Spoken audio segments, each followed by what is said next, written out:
두 번째는요, 탈옥한 김미영 팀장입니다.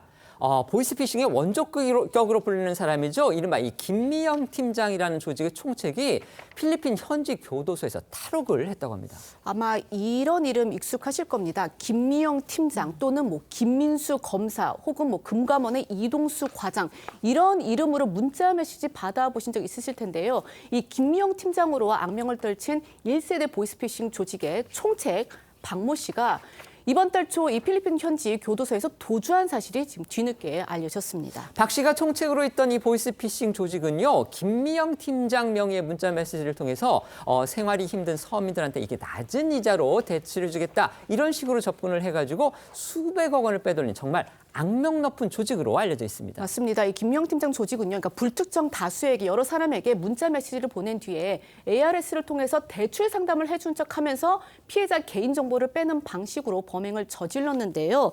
그러면서 경찰은 박 씨가 이 같은 수법, 그러니까 김미영 팀장 사기 수법을 고안해낸 핵심 인물로 보고 있고요. 알려진 피해액만 약 80억 원. 이 범죄의 추정 금액은 400억 원에 달하고요. 피해자는 무려 2만 명이 넘는 것으로 추정이 되고 있습니다. 그런데 충격적인 건요, 이런 김미영 팀장의 총책격인 박 씨의 전직이 보이스피싱을 검거하던 사이버 수사대 경찰이었다는 겁니다. 그러니까 보이스피싱 범죄자들을 검거하던 사람이 오히려 보이스피싱 범죄자가 돼서 그 조직을 총지휘를 했다는 겁니다. 그렇습니다. 박 씨는 수사망을 피해 도망다니다 2021년 10월 우리 경찰과 현지 경찰의 국제 공조 수사 끝에 도피 9년 만에 필리핀에서 꼬리가 잡혔습니다. 검거 당시 김미영 팀장이라는 이름과 달리 남자라는 것도 놀라웠지만 그의 전직이 더 충격을 안겨줬었죠.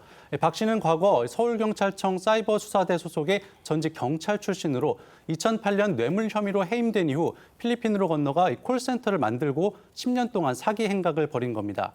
자신이 보이스피싱 범죄자들을 수사하면서 얻은 노하우를 범죄에 이용했던 겁니다.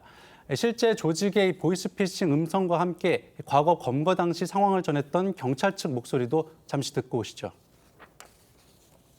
군사 리스크 관리팀의 김 과장입니다. 지금 고객님 대출을 진행하시는 건에 대해서 총책에 대해서 또 한 2주 정도 인근에 잠복해서 그 사람의 동선을 파악을 하고 그리고 현지 사법기관과 같이 공조해서 한편 박 씨의 현지 검거 이후 우리 경찰은 강제 송환을 추진했으나 박 씨는 필리핀 현지에서 죄를 지어 형을 선고받으면 그만큼 국내 송환 절차가 늦춰진다는 점을 노려 일부러 추가 범죄를 저지르는 등 꼼수를 벌이면서 송환이 지연돼 왔는데요. 그러다가 이번에 현지 교도소에서 탈옥까지 감행한 겁니다. 박 씨는 현지 법원에서 열린 재판에 출석했다가 교도소로 이송되는 과정에서 도주한 것으로 알려졌고요. 우리 경찰이 박 씨에 대해 적색 수배를 내리고 추적에 나섰지만 아직은 행방이 묘연한 상태입니다. 외교부 측은 탈옥 사실 인지 직후부터 필리핀 당국과 신속한 검거를 위해 지속해서 협의하고 있다고 어제 밝혔고요. 경찰청 관계자도 일부 언론에 외교부와 함께 구체적인 대응 방안을 논의 중이라고 전했습니다.